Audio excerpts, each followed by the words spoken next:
انہوں نے ایشوز پہ یہ ویورز دیکھ رہے ہیں, آپ ان کی بات مجھے ڈرانے کی کوشش مت کریں, میں ڈر جاتا ہوں فوراً آپ سے. آپ کو پتہ ہی ہے یہ تو کوئی بات نہیں ہے کہ آپ کوئی پوائنٹ ہی نہ کرنے دیں. میں صرف سوال ان سے یہ پوچھتا ہوں, نہیں سوال مجھ سے آپ میں آصف زرداری اگر بے قصور تھے تو اور ان کو غلط جیل میں ڈالا تھا, ان کو تو سب سے پہلے آزاد عدلیہ کے لیے جنگ لڑنی چاہیے. سوال ہو گیا, وہ آزاد عدلیہ کو روک رہے ہیں. مجھے بھی سوال کر لینے دینا. یہ بتائیں کہ وہ ذرا بات کی وضاحت کر دینا بابر اعوان صاحب, کہ وہ جو اطلاعات کے مطابق نواز شریف اور آصف زرداری صاحب کے درمیان قرآن تھا اور قرآن پہ بات ہوئی تھی, نعوذ باللہ قرآن پہ بات ہوئی تھی, لیکن وہ بات پوری نہیں, وہ ذرا اس کی وضاحت کریں. دیکھیے یہ جو سٹوری ٹیبل کی گئی تھی اس میں یہ کہا گیا تاکہ لوگوں کو پتہ لگ جائے کہ بات کیا تھی. یہ کہا گیا کہ آصف زرداری صاحب نے کہا کہ ہم آئیے قرآن پہ وعدہ کرتے ہیں about the restoration of the judiciary. This is incorrect. اصل صورتحال یہ تھی, مجھے پہلے بھی پتا تھا اور یہ کل جب سٹوری چھپی تو پھر میں نے آصف صاحب سے دوبارہ اس کے اوپر پرٹیکولرلی بات کی تھی. ہوا اس طرح سے, ظاہر ہے ہر مسلمان گھرانے میں قرآن حکیم پڑھے ہوتے ہیں, جہاں گفتگو ہو رہی تھی وہاں بھی قرآن حکیم تھا. میں اب کسی کا نام نہیں لینا چاہتا, میرے لیے ادب والے لوگ ہیں سارے, اور میں ایک حد پہ جا کے رکنا اور سیلف ریسٹرینٹ پہ بلیو کرنے والا آدمی ہوں.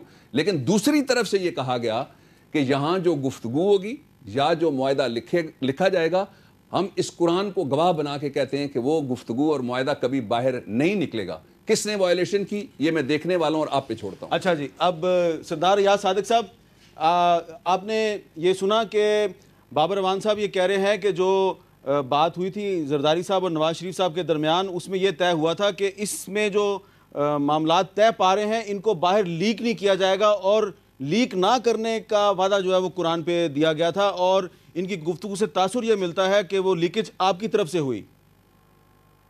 حامد میر صاحب, مجھے تو ایکچولی آپ کی آواز تھوڑی سی ایکو بھی کر رہی ہے, تو مجھے سمجھ نہیں, میں سمجھا کہ شاید آپ سڑک کے اوپر آپ لوگ کھڑے ہوئے ہیں, بیکاز بہت آوازیں آ رہی تھیں. میں آپ کو بتاتا ہوں کہ جی اس میں ہوا اس طرح تھا کہ جب میاں محمد نواز شریف صاحب اور آصف زرداری صاحب بیٹھے ہوئے تھے تو ایک صاحب اندر سے جا کے قرآن شریف اٹھا لائے اور قرآن پاک اٹھا کے تو انہوں نے کہا کہ جی اس کے اوپر قسم کھائی جائے, جس میں میاں صاحب نے یہ فرمایا کہ یہ میں نے ساری زندگی کبھی قرآن پاک کے اوپر قسم نہیں کھائی اور یہ بہت مقدس کتاب ہے, اس کے اوپر ہم نے قسم نہیں کھانی. اور انہوں نے لے کے چوم کے اور قرآن پاک کو وہاں میز پہ رکھ دیا.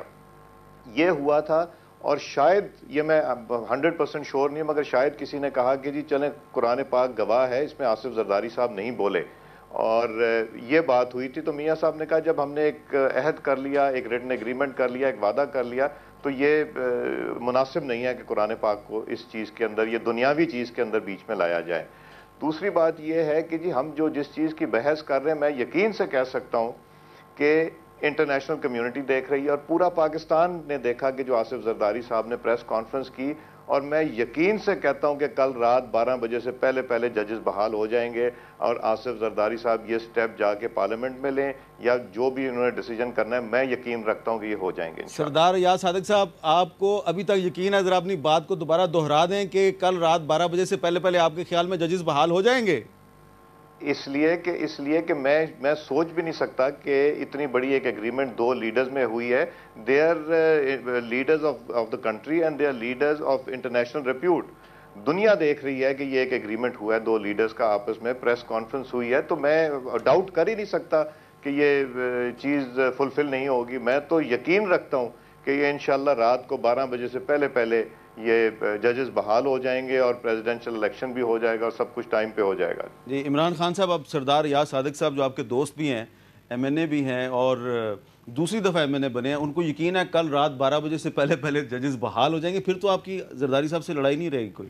دیکھیں ججز بحال ہو جائیں, اور دیکھیں یہ بڑا ضروری ہے, پاکستان کے لیے ضروری ہے کہ آپ اگر آگے بڑھنا چاہتے ہیں, ڈیموکریسی کی سب سے بڑی چیز ہوتی ہے کہ جو آپ کی لیڈرشپ ہو اس کی کم از کم کوئی اس کی مورل انٹیگریٹی ہو, کوئی اس کے اوپر دیکھیں نا, آپ نے ایک لیڈ کرنا ہے لوگوں کو, ایک رول ماڈل بنتا ہے, جو آپ کی لیڈرشپ ہے وہ رول ماڈل ہے لوگوں کے لیے.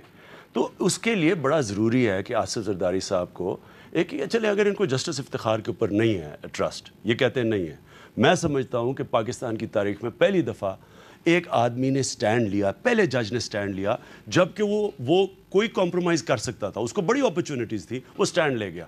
میں تو صرف اس لیے, میں تو جانتا بھی نہیں جسٹس افتخار کو, یہ بابر صاحب جانتے ہوں گے, لیکن اگر وہ نہیں پسند تو کوئی ایسے جج جسٹس فخر الدین ہے, کوئی ہے جو بھی ان کو جس کے اوپر کنسنسس ہے کہ ان کے اوپر ان کے سامنے کیسز رکھتے ہیں ٹرائیبیونل بنا کے, تاکہ کوئی یہ تو لگے نا کہ آپ کے کہنے سے تو ہم کنونس نہیں ہوں گے. جنرل مشرف نے جو سارے پبلش کیے ہوئے ہیں, فیکٹ شیٹ ہے, ساری ویب سائٹ پہ ہے, یہ آپ سارا ایک کہ جی سب جھوٹ ہے تو اس پہ تو کوئی نہیں ماننے لگا. آپ کم از کم کسی پروسیس کے تھرو اپنے آپ کو کلیئر کر دیں, بسم اللہ آپ پریزیڈنٹ بن جائیں. ایک یہ بتا دیں ذرا مجھے جی کہ جو میٹنگ تھی جس میں آصف زرداری صاحب کو صدارتی امیدوار بنانے کا فیصلہ ہوا تھا, کیا یہ درست ہے کہ اس میں مخدوم امین فہیم صاحب نے نامزد کیا آصف زرداری صاحب کو؟ جی, میں پوری پارٹی بھی ان کی مشکور ہے, مخدوم صاحب کی, میں بھی ان کا مشکور ہوں. انہوں نے نہ صرف نامزد کیا بلکہ بہت زوردار الفاظ میں نامزد کیا, اور صرف انہوں نے نہیں کیا, وہی الفاظ اعتزاز احسن صاحب کے تھے, ان کے بھی ہم مشکور ہیں. اعتزاز احسن صاحب نے کیا کہا ذرا بتائیے. انہوں نے بھی یہی کہا کہ ہم آصف زرداری صاحب کو یونانیمسلی اور انڈسپیوٹڈ پریزیڈنشیل کینڈیڈیٹ کے طور پہ نامزد کرتے ہیں. اچھا, اب دوسرا سوال میرا, آپ کچھ پہلے ایک سوال پہ میں تھوڑا سا, دیکھیے میں تاریخ صرف درست کرنا چاہتا ہوں. یہ درست نہیں ہے کہ ملک کی تاریخ میں پہلی دفعہ کسی ایک جج نے جسٹس افتخار کا انہوں نے نام لیا ہے. اس سے پہلے آپ کو یاد ہے کہ شہید ذوالفقار علی بھٹو کے زمانے میں بھی ججوں نے جب ان کو سزا دینے کا وقت آیا تھا تو اس وقت استعفیٰ بھی دیا, اختلاف بھی کیا.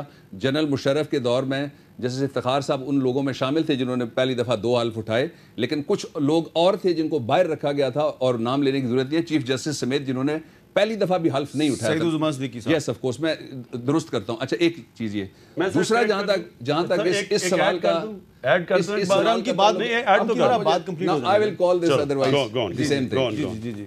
Now another is, دیکھیے یہ جو آپ نے کہا نا کہ مخدوم صاحب ہمیشہ پاکستان پیپلز پارٹی تھے اور پاکستان پیپلز پارٹی رہیں گے. میں ایک اور اقدام کی اگر تعریف نہ کروں تو بخیلی ہوگی, وہ یہ ہے کہ مخدوم جمیل الزمان صاحب جو میرے ذاتی دوست بھی ہیں اور ہمارے پیر بھی ہیں, انہوں نے بھی اپنا استعفیٰ واپس لیا ہے, اور یہ اس بات کا ثبوت ہے. بہت سارے اب حلقوں میں جو یہ کہا جا رہا ہے نا جی پریزیڈنٹ ان کو نہیں ہونا چاہیے, ان کو پتہ ہے کہ یہ پریزیڈنٹ ہو رہے ہیں انشاءاللہ العزیز, اس لیے کہ our house is in order 100%.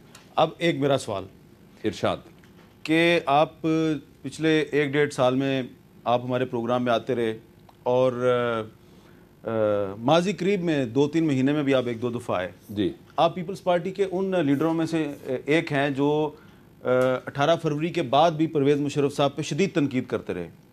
کیا اب بھی آپ اس موقف پہ قائم ہیں کہ پرویز مشرف صاحب نے آئین کی دفعہ 6 کی خلاف ورزی کی اور ان کا ٹرائل ہونا چاہیے؟